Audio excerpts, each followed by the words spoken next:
Good morning everyone. In today's video we are going to discuss about the base hydrolysis. हमने previous video में acid hydrolysis discuss की थी जिसमें हमने 3 type से एसिड हाइड्रोलिसिस की थी। एसिड हाइड्रोलिसिस में हम वाटर को रिप्लेस करते हैं एज अ वाटर हमारा एक्ट एज अ न्यूक्लियोफाइल।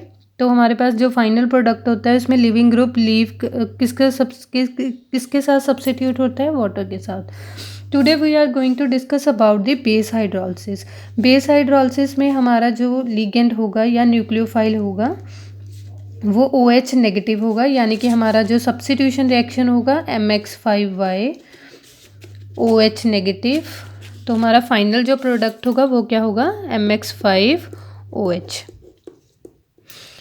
अभी ये क्या एक्सपेक्टेड था कि अभी जब हम एसिड हाइड्रोलिसिस परफॉर्म करते थे तो एसिड हाइड्रोलिसिस में क्या था, MX5Y plus water up to so on this. तो हमारे पास वाटर की कंसनट्रेशन ऑलमोस्ट नेग्लिजिबल होती थी क्योंकि वो रेट को इफेक्ट नहीं करता है। एक्सेस ऑफ वाटर हमेशा एक्सेस क्वांटिटी में प्रेजेंट होता है, इसलिए हमारे पास जो रेट था वो सिर्फ डिपेंडेंट था MX5Y की कंसनट्रेशन पे, और हमारे पास मैकेनिज्म होता था SN1। तो अभी हमने OH नेगेटिव को ऐड कर रहे हैं तो OH नेगेटिव की तो कंसनट्रेशन हमें इफ़ेक्ट करेगी। इसका मतलब होना क्या चाहिए कि हमारा रेट लॉ कैसा होना चाहिए, SN2 होना चाहिए।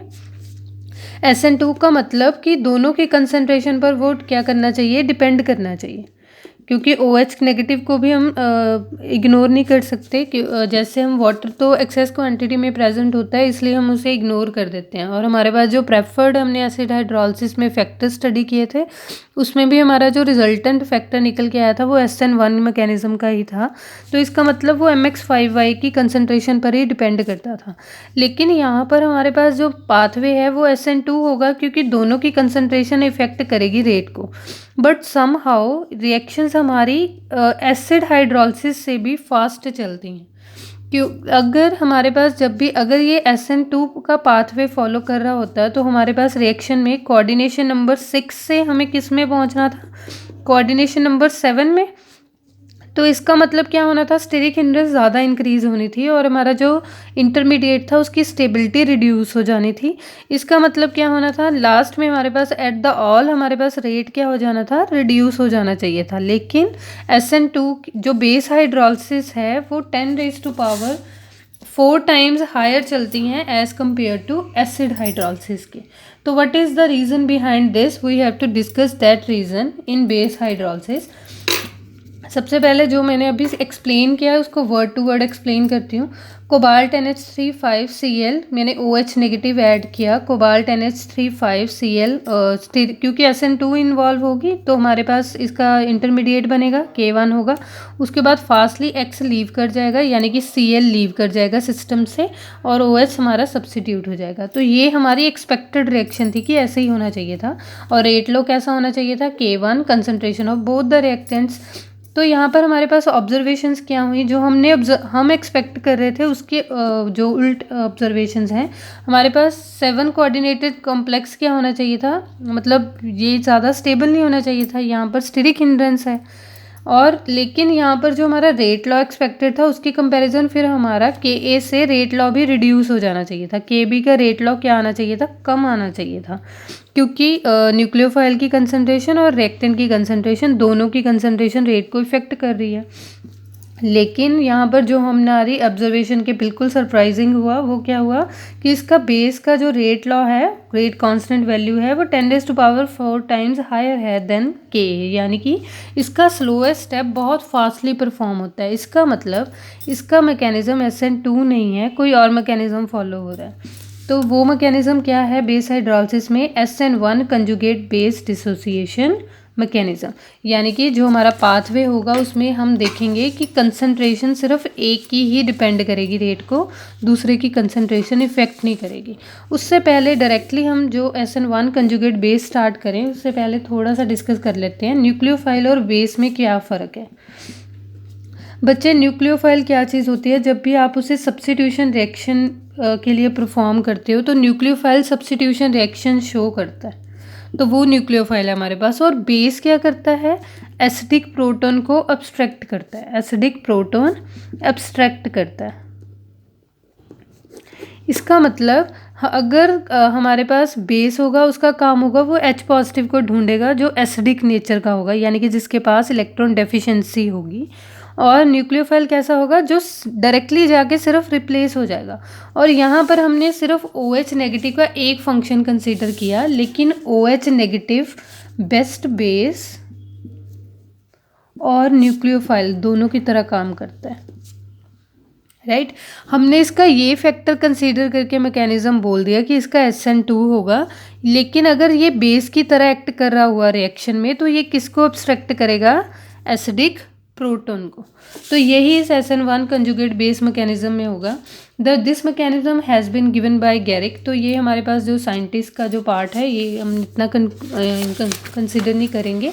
यहाँ पर हमारे पास जो रिएक्शन है वो क्या है, यहाँ पर ध्यान से देखो। Rate determining step is the dissociation of conjugate base to yield penta coordinated intermediate. तो अब पहले हम मैकेनिज्म डिस्कस करते हैं कि एक्चुअल में ये रिएक्शन जो हम एक्सपेक्ट कर रहे थे उससे कैसे परफॉर्म हुई है।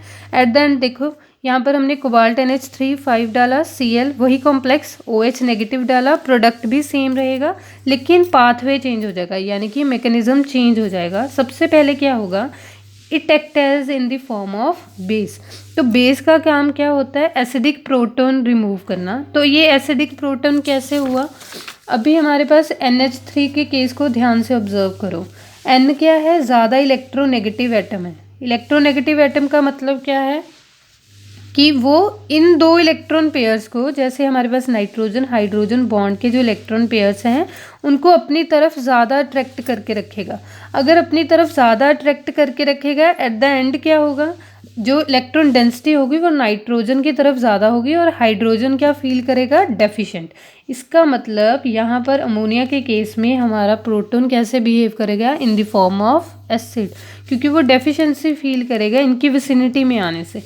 तो यहीं पर आप यहाँ पर मेंशन करोगे। सबसे पहले अभी हमारे पास कोबाल्ट NH3 5 Cl है, तो आप इसे कैसे शो करोगे, कोबाल्ट NH3 4 को एक साइड रख लो, क्योंकि जिसमें हमने रिप्लेस करना है वो एक अमोनिया एक साइड रख लो और एक Cl है। पहले स्टेप में जब हमारा OH नेगेटिव आएगा तो वो कैसे एक्ट कर रहा है इस टाइम पे, बेस की तरह, क्योंकि मैंने बताया ना OH नेगेटिव में टेंडेंसी है वो बेस की तरह काम भी कर सकता है और न्यूक्लियोफाइल की तरह काम भी कर सकता है। तो यहाँ पर वो एक्चुअल में मैकेनिज्म में न्यूक्लियोफाइल की तरह नहीं, बेस की तरह काम कर रहा है। तो बेस क्या ढूंढेगा, एसिडिक प्रोटॉन। तो एसिडिक प्रोटॉन मैंने चारों अमोनिया पांचों अमोनिया सेम थे, आप किसी में से भी एक प्रोटॉन रिमूव कर सकते हो। तो वो क्या बनता, NH3 4 कोबाल्ट Cl NH2। अभी हमारा क्या हुआ, वाटर रिमूव हो गया, इन the form of water remove हो गया। NH2 के आने से हमारे पास मैकेनिज्म में क्या इंप्रूवमेंट हुई, अभी ध्यान से देखो।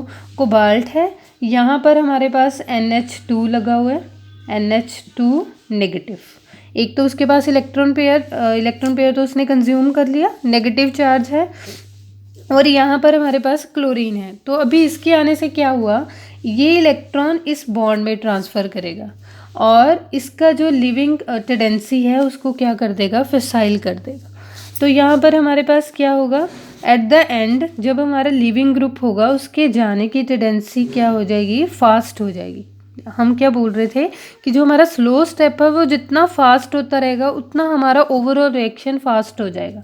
तो यहाँ पर इस NH2 नेगेटिव ने जब ये इलेक्ट्रॉन इस बॉन्ड में ट्रांसफ़र किए तो हमारे पास कोबाल्ट की डेफिशिएंसी को किसने फिल कर दिया, पार्शियल NH2 टाइप बॉन्ड बन गया और Cl लीव कर गया। इसका मतलब हमारा पाथवे जो SN1 की तरह हो गया, कि पहले डिसोसिएशन होगी, क्योंकि इक्विलिब्रियम तो हमारा डिसाइडिंग फैक्टर कभी हो ही नहीं सकता रेट को डिसाइड करने में। हम इक्विलिब्रियम हमेशा डायनामिक नेचर का होता है, इसलिए इक्विलिब्रियम को आप कभी भी रेट लॉग फाइंड आउट करने के लिए सॉल्व नहीं कर सकते। अगर आपको फिर भी डाउट है तो आप प्रीवियस वीडियो को एक बार एसिड कैटालाइज्ड में ध्यान से देखना। जब कभी भी इक्विलिब्रियम इन्वॉल्व था मैंने उसे किसी भी रेट लॉ में की डेरिवेशन में कंसंट्रेशन को इन्वॉल्व नहीं किया। इसका मतलब हमारा जो कंसंट्रेशन होगा वो किस पे डिपेंडेंट होगा, हमारे बेस की कंसंट्रेशन पे। यहाँ पर देखो cobalt NH3 5 Cl OH negative, एक प्रोटॉन बाहर चला गया, वाटर रिमूव हो गया। नेक्स्ट स्टेप पे आप करोगे और अब हमारा Cl का जो लिविंग टेंडेंसी है वो इंक्रीज़ हो जाएगा। तो मैंने वही साइड में आपको सॉल्व करके दिखाया। तो NH2 पॉजिटिव Cl। तो चार्ज को आप उस हिसाब से बैलेंस करते रहना रजे, क्योंकि जब जितनी भी रिएक्शंस हम कर रहे हैं, एक बार जो आपको मेटल का चार्ज दे दिया, फाइनल तक वो मेटल का चार्ज सेम रहेगा। तो आपने मैकेनिज्म में ओवरऑल चार्ज को इस हिसाब से चेंज करते रहना है। कोबाल्ट NH3 4 NH2, अभी क्या है, ये एक NH2 अभी से स्टेबल होने के लिए NH2 की फॉर्म में तो रहेगा नहीं, ये पॉजिटिव चार्ज डेवलप हो जाएगा, क्योंकि जब भी नाइट्रोजन के 4 बॉन्ड्स बनने शुरू हो जाते हैं तो नाइट्रोजन अनस्टेबल सा हो जाता है।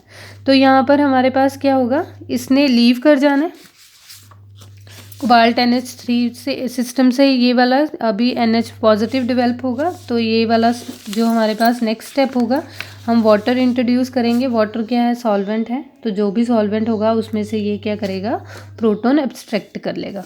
दोबारा से NH3 आ गया, और जो वाटर का जो H था वो NH को के साथ हो गया, और जो इसका OH है वो एज सब्स्टिट्यूएंट। तो देखो हमारा फाइनल प्रोडक्ट जो हमने SN2 में एक्सपेक्ट किया था, फाइनल प्रोडक्ट नहीं चेंज हुआ।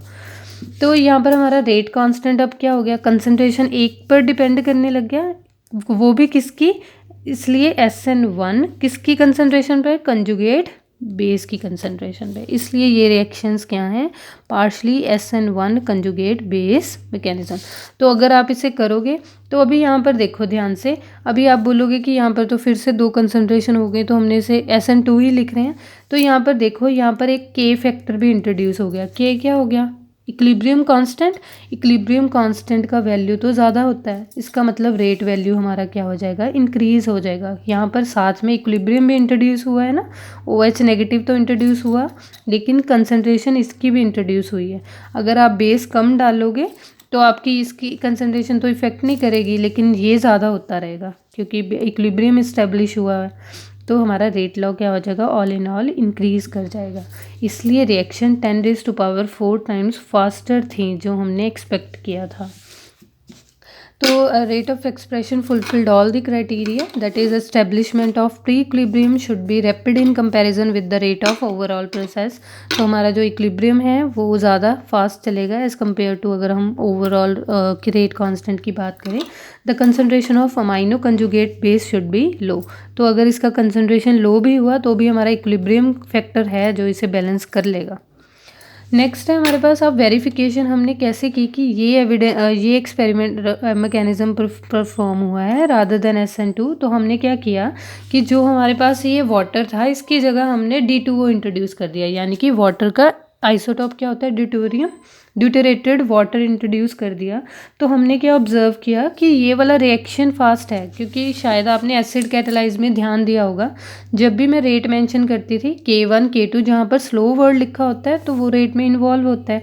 तो हमने इसको फास्ट वर्ड क्यों लिखा, क्योंकि हमने ये परफॉर्म करके देखा, जब हमने इसे ड्यूटेरेटेड वाटर से रिप्लेस किया, हमारा रिएक्शन ऑलरेडी बहुत फास्टली एक्सचेंज रिएक्शन शो कर रहा था, इसलिए ये रेट को कभी इफेक्ट नहीं करेगा। The cobalt 3 amine complexes are such weak acids that the concentration of base form is very low even in strongly alkaline solution। तो हमने क्या नोटिस किया कि जो इसका कंसंट्रेशन है वो बहुत ही लो क्वांटिटी में बनेगा, जब चाहे आप बेस को जितना मर्जी स्ट्रॉन्ग ऐड करते रहो या पूरा एल्कलीन मीडिया ही ले लो, तब भी हमारे पास इसका जो इक्विलिब्रियम है वो इसका जो वैल्यू कंसंट्रेशन है वो कम होगा। नेक्स्ट हमारे पास है, ये डायरेक्ट एविडेंसेस थे, जो हमने इनडायरेक्टली ऑब्जर्व किया वो, when chelation is increase rate of base hydrolysis increases, further comparison like cobalt pyridine 4 और क्लोरीन। तो हमने एक चीज़ क्या नोटिस की कि जिन रिएक्शंस के पास एसिडिक प्रोटॉन की अवेलेबिलिटी है वो रिएक्शन बेस हाइड्रोलिसिस ज़्यादा फास्ट शो करती हैं एज़ कम्पेयर टू जिनके पास एसिडिक प्रोटॉन अवेलेबल नहीं है। जैसे यहाँ पर देखो कोबाल्ट साइनाइड 5X, तो अभी साइनाइड में तो कोई एसिडिक प्रोटॉन नहीं है, तो अगर आप यहाँ पर OH नेगेटिव ऐड भी कर दोगे तो भी वो कैसे बिहेव करेगा, लाइक न्यूक्लियोफाइल। तो यहाँ पर देखो कोबाल्ट साइनाइड 5, ये रिएक्शन वैसे मैं आगे भी डिस्कस करूँगी, cobalt cyanide 5X OH negative, अभी यहाँ पर कोई एसिडिक प्रोटॉन ही नहीं है। अगर एसिडिक प्रोटॉन नहीं है तो ये किसकी तरह बिहेव करेगा, फिर न्यूक्लियोफाइल की तरह, क्योंकि रिएक्शन तो यही होनी है, cobalt cyanide 5OH, right, X हमारा लीव कर जाएगा। तो इन दिस मैनर हमने ये ऑब्जर्व किया। फर्स्ट सेकंड हमने क्या ऑब्जर्व किया कि हमने देखा कि कहीं इसने बेस की हाइड्रोजन तो यूज़ नहीं की, यहाँ पर हमने OH ऐड किया था और यहाँ पर ये वाटर आया। हो सकता है कि उसने यही वाटर यूज़ किया हो, तो ये बेस के कंसंट्रेशन से बना हुआ है। तो उसके लिए हमने क्या किया कि हमने यहाँ पर वाटर में ऑक्सीजन का जो ये आइसोटॉपिकली लेबल कर दिया, लेकिन बेस को की ऑक्सीजन को आइसोटॉपिकली लेबल नहीं किया। तो जब हमने क्या ऑब्जर्व किया, जो वाटर का सॉल्वेंट हमने ऐड किया था उसमें जो ऑक्सीजन आइसोटॉपिक है वही हमारे फाइनल प्रोडक्ट में रिवील हुई। तो इसका एविडेंस क्या हुआ कि अगर हम इसका क्वांटिटी कम या ज़्यादा भी लेते हैं तो भी इसका कंसंट्रेशन पर कोई इफेक्ट नहीं होगा। नेक्स्ट है SN1 conjugate base applied to cobalt ethylene AX. The concentration of isomeric product is independent of A provided X is constant. हमने क्या ऑब्जर्व किया कि अगर हम कोई और भी इनर्ट लिगेंड इंट्रोड्यूस कर देते हैं, जैसे अगर हमने यहाँ पर कोई नाइट्रो ग्रुप इंट्रोड्यूस कर दिया तो इलेक्ट्रॉन विड्रॉइंग नेचर हो जाएगा। तो यहाँ पर होना क्या चाहिए था, वो इलेक्ट्रॉन विड्रॉ करने चाहिए थे और एक्स का लीविंग टेंडेंसी डिक्रीज हो जाना चाहिए था। तो हमने क्या ऑब्जर्व किया कि इथिलीन की प्रेजेंस में, इथिलीन में भी क्या होता है, इथिलीन का फॉर्मूला आपको पता है ना, NH2 CH2 CH2 NH2। तो यहाँ पर भी हमारे पास अगेन एसिडिक प्रोटोन अवेलेबल हैं। तो अगेन ये इथिलीन की तरफ देखेंगे बेस हाइड्रोलिसिस में, इनको A से कोई फ़र्क ही नहीं पड़ता। तो वो कैसा है, उसका नेचर कैसा है, उससे हमें कोई फ़र्क नहीं है। इथिलीन है इस वजह से हमारा SN1 परफॉर्म हो जाएगा। नेक्स्ट हमने क्या ऑब्जर्व करना शुरू किया कि इस मैकेनिज्म के जो बेनिफिट्स हैं वो कैसे, कि हमने लिगेंड, जैसे ligand such as nitro group, nitrate ion, NCS N3 ये न्यूक्लियोफाइल ज़्यादा स्ट्रॉन्ग है as compare to OH negative. तो अभी but they do not influence the rate of hydrolysis of amine complex. इनके होने से भी हमारे रेट को कोई फ़र्क नहीं पड़ा, क्योंकि अगर हमारा OH नेगेटिव बेस की तरह काम कर रहा है ना कि न्यूक्लियोफाइल की तरह। तो यहाँ पर हमने मैकेनिज़्म यहाँ पर डिस्कस किया था, जैसे cobalt NH3 5X water add करोगे और हमने ये वाले जो सब्सिट्यूएंट हैं ये वाले कर लिए, मतलब OH नेगेटिव की जगह हमने ये ऐड कर दिया, इनमें से कुछ भी ऐड कर दिया, तो भी हमारे पास रिएक्शन किससे परफॉर्म होगी, SN2 पाथ से और SN1 पाथ से, ना कि SN1 कंजुगेट बेस मैकेनिज्म से। क्यों? क्योंकि ये चाहे स्ट्रॉन्ग थे लेकिन OH नेगेटिव की टेंडेंसी क्या है, अलग है ना। हमने देखा था कि वो OH नेगेटिव प्रोटॉन को एब्स्ट्रैक्ट करके रेट को फास्ट कर रहा है। अभी OH नेगेटिव यहाँ सिस्टम में है ही नहीं, तो रिएक्शन कैसे फास्ट होगा, या तो वो SN2 से जाएगा या SN1 से। नेक्स्ट रिएक्शन है, हमने सेकंड मेथड क्या चूज़ किया कि अभी हमने OH नेगेटिव ऐड कर दिया लेकिन एसिडिक प्रोटॉन गायब कर दिया। पहले हमने क्या किया था, एसिडिक प्रोटॉन रखा पर OH नेगेटिव ऐड नहीं किया। तो हमने दोनों ही केसेस को साइमल्टेनियसली लगा के देखा कि रिएक्शन क्या है, पाथवे SN2 या SN1 रहेगा। कभी भी SN1 conjugate base mechanism perform नहीं होगा। यहाँ पर देखो अभी हमने क्या ख़त्म कर दिया, यहाँ पर कोई भी नो एसिडिक प्रोटॉन, यहाँ पर कोई भी H पॉजिटिव नहीं है। अभी हमने OH नेगेटिव डाल भी दिया तो भी यहाँ पर कोई एसिडिक प्रोटॉन नहीं है। फाइनल प्रोडक्ट क्या बनेगा, OH नेगेटिव फिर कैसे बिहेव करेगा, इन द फॉर्म ऑफ न्यूक्लियोफाइल।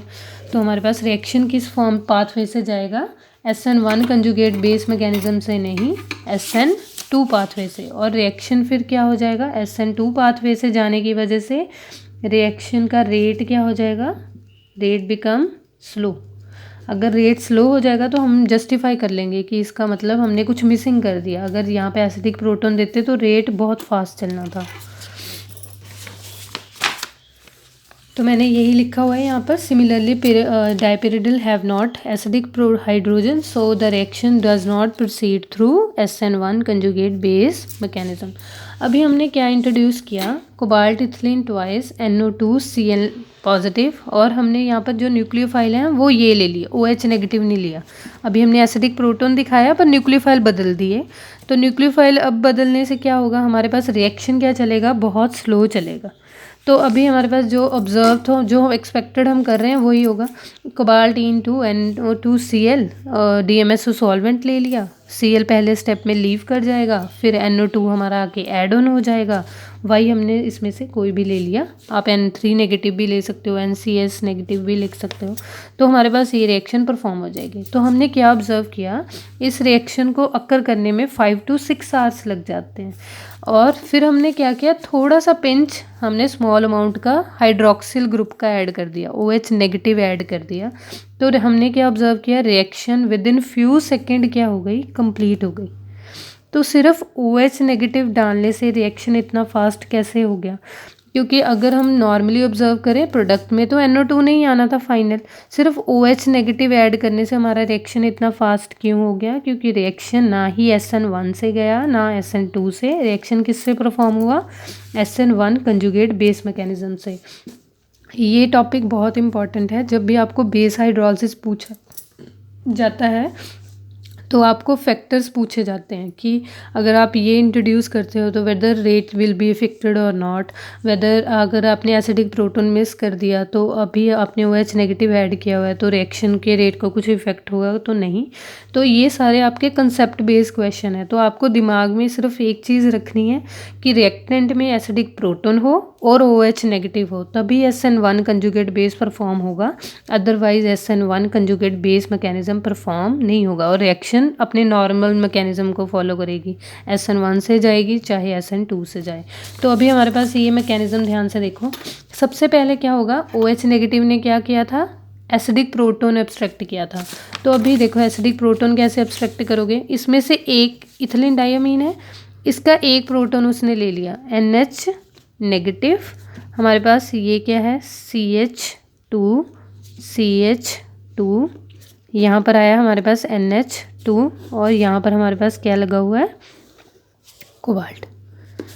ठीक, अभी एक इथिलीन डायमीन के साथ ये हुआ कि एसिडिक प्रोटोन एब्स्ट्रैक्ट हो गया। तो अभी बार बार इथिलीन डायमीन की इतनी बड़ी स्ट्रक्चर को लिखेंगे, इसके लिए उसने क्या किया, बुक वाले ने आपको E-H लिख दिया। दैट मीन्स इस इथिलीन में से एक हाइड्रोजन क्या हुआ है, एब्स्ट्रैक्ट हुआ है। तो बार बार इतने बड़े फॉर्मूला को रिप्रेजेंट करोगे, बार बार इतना बड़ा लिखोगे तो इसको आप कैसे लेबल कर सकते हो, E-H, यानी कि ये है इथिलीन डायमीन पर इसमें से एक हाइड्रोजन कम है, तो ये हमने E-H लिख दिया। अभी पहला स्टेप याद रखना, सिर्फ H पॉजिटिव एब्स्ट्रैक्ट होगा तो लिविंग ग्रुप अभी अंदर ही रहेगा H2O। एंड अभी सेकंड स्टेप में हमारा लिविंग ग्रुप क्या कर जाएगा, सिस्टम से बाहर चला जाएगा। तो E-H अभी इसने क्या करना शुरू कर दिया, E-H ने लिविंग ग्रुप को फिसाइल कर दिया, तो ये रिएक्शन रादर थोड़ा सा फास्ट हो गया एज़ कम्पेयर टू अगर SN2 से चाहते तो। हमारा NH ये वाला पार्ट बन गया। अभी आप NO2 नेगेटिव इंट्रोड्यूस करोगे, NO2 नेगेटिव इंट्रोड्यूस किया तो NO2 ट्वाइस हो गया। अभी E-H फिर वैसा ही है, तो आप सॉल्वेंट आपका वाटर सॉल्वेंट ऐड करोगे, तो आप जब वाटर ऐड करोगे तो उसमें से ये प्रोटोन ले लेगा और हमने जो बेस ऐड किया था वो एज सच जो यहाँ पर वाटर फॉर्म हुआ था वही वाटर आप यहाँ पर यूज़ करोगे, तो उसमें से ये फिर से प्रोटोन एब्स्ट्रैक्ट कर लेगा और दोबारा से ईन में चेंज हो जाएगा और OH नेगेटिव फिर से हमारे पास बेस की तरह बाहर निकल गया। हमारा प्रोडक्ट भी फिर देखो दोनों प्रोडक्ट हमारे सिमिलर हैं, लेकिन इस प्रोडक्ट में जिसमें हमने OH नेगेटिव ऐड नहीं किया, इस रिएक्शन को अकर करने में कितना टाइम लग गया, 5 to 6 आवर्स। लेकिन यहाँ पर सिर्फ हमने थोड़ा सा अमाउंट OH नेगेटिव का ऐड किया, तो OH नेगेटिव ने हमारी रिएक्शन को इतना कैटेलाइज कर दिया कि रिएक्शन कुछ सेकेंड में कंप्लीट हो गई और हमारे पास OH negative providing the low activation energy path फिर से हमारे पास एज सच अपनी फॉर्म में वापस आ गया। तो उसने अपनी फॉर्म को चेंज नहीं किया। लास्ट में हमारे पास क्या है, कोबाल्ट NH3। अभी आपके पास एक फैक्टर और ऐड होता है कि आपने कोबाल्ट NH3 5Cl भी है, OH नेगेटिव भी है, लेकिन आपने थोड़ा सा अमाउंट H2O2 यानी कि हाइड्रोजन परऑक्साइड ऐड कर दिया, तो whether mechanism will be perform और नॉट। तो रिएक्शन की रेट को कैसे इफेक्ट करेगा, सिर्फ परऑक्साइड की एडिशन। तो अभी हमारे पास नॉर्मल रिएक्शन कैसे चलनी थी, कोबाल्ट NH3 5 यानी कि एसिडिक प्रोटॉन भी है, OH नेगेटिव भी है, तो हमारे पास पहले कंजुगेट बेस फॉर्म होगा, फिर वाटर के से प्रोटॉन अब्स्ट्रैक्ट करके हमारे पास हाइड्रोलिसिस परफॉर्म होगा। तो रिएक्शन, ये वाली रिएक्शन तो शॉर्ट SN1 से जानी थी कंजुगेट बेस से, लेकिन H2O2 की एडिशन से क्या हुआ, उसने हमारे सारे बेस को क्या कर लिया, इनगल्फ कर लिया, यानी कि खा गया। इसका मतलब क्या है, H2O2 ने OH नेगेटिव को खा लिया और किस में चेंज कर दिया, HO2 नेगेटिव में। यानी कि ये कैसे एक्ट करता है, इन द फॉर्म ऑफ न्यूक्लियोफाइल। तो हमने क्या डिस्कस किया था, बेस का काम होता है प्रोटॉन को ऑब्स्ट्रक्ट करना, तो पहले स्टेप में ये बेस था, राइट, तो ये प्रोटॉन अब्स्ट्रैक्ट कर सकता था। अभी H2O2 हमने ऐड कर दिया, उसने सारे का सारा बेस खा लिया और उसको किस में कन्वर्ट करके हमको पकड़ा दिया, न्यूक्लियोफाइल की फॉर्म में। अगर न्यूक्लियोफाइल की फॉर्म में आपको हैंड ओवर किया है तो आप न्यूक्लियोफाइल से क्या करोगे, न्यूक्लियोफाइल सिर्फ सब्स्टिट्यूशन रिएक्शन परफॉर्म करता है, एब्स्ट्रैक्शन ऑफ प्रोटॉन का पार्ट उसमें पॉसिबल ही नहीं है। तो हमारे पास रिएक्शन किस मैकेनिज्म से जाएगी, SN2 से जाएगी rather than SN1 conjugate base. तो H2O2 की एडिशन आपके रेट को क्या कर देगी, रिड्यूस कर देगी, जिसे आप बोलते हो ना poisoning of the reaction. Sometime आपने रीड किया होगा पॉइजनिंग या क्वेंचिंग, रिएक्शन के रेट को डिक्रीज़ कर देना। तो उस वे में हमारे पास इस तरह से इसने रिएक्शन को पॉइजन कर दिया और हमारे पास रिएक्शन का रेट क्या हो गया, स्लो हो गया, और प्रोडक्ट का यील्ड भी चेंज हो गया। कोबाल्ट NH3 आया, उसने सारे के सारा न्यूक्लियोफाइल आएगा, अब सिर्फ कोऑर्डिनेशन नंबर 7 होएगा, यानी कि SN2 पाथवे, फिर Cl नेगेटिव लीव करेगा और हमारे पास ये प्रोडक्ट आ जाएगा। तो ऑपरेटिव मैकेनिज्म यहाँ पर क्या हो गया, SN2 रादर देन SN1। तो हमारे पास H2O2 की एडिशन क्या डिक्रीज करेगी, rate of base hydrolysis. That's all about this topic. अगर हम इसे रिकॉल करें तो आपको सिर्फ एक कंडीशन याद रखनी है, हमारे पास रिएक्शन में एसिडिक प्रोटॉन भी हो, OH नेगेटिव भी हो, और अगर H2O2 हुआ तो रिएक्शन SN2 से जाएगी, अगर OH नेगेटिव सिंपली हुआ तो हमारा SN1 कंजुगेट बेस मैकेनिज्म ही परफॉर्म होगा। That's all about this topic. Thank you so much.